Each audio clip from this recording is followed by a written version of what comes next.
Rappelez-vous ce hadith qui est magnifique, lorsque le prophète te disait quoi? Il te disait, l'adorateur sera ressuscité ce sur quoi il est mort. Tu vois? Et Ibn al-Qayyim, qu'est-ce que tu disais?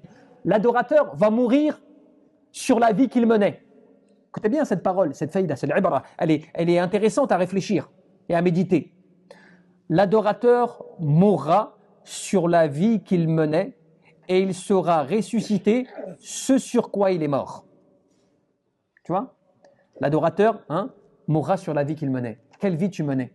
C'est pour ça que quand on conseille, nous, quand on essaie de se conseiller, quand on essaie de se réformer, quand on essaie de rattraper les gens, les jeunes, tout cela, c'est pour leur dire quoi? Pour leur dire, la vie que tu mènes, si elle est mauvaise, on veut juste en sortir. Parce que si tu restes dans cet état, tu risques de mourir dans cet état.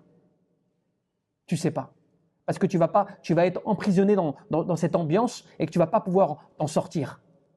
Combien de personnes on connaît des fois, qu'on connaît depuis 20 ans, 30 ans, et on ne les a pas vus sortir de l'ambiance dans laquelle ils sont.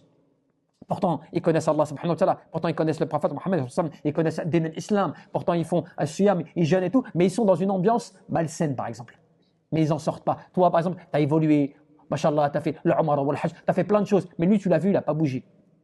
Il n'a pas bougé tu vois, d'où il est.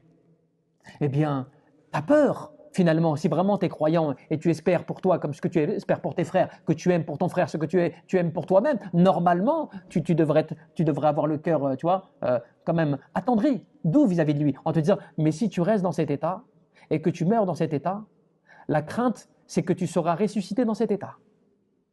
C'est cela la crainte.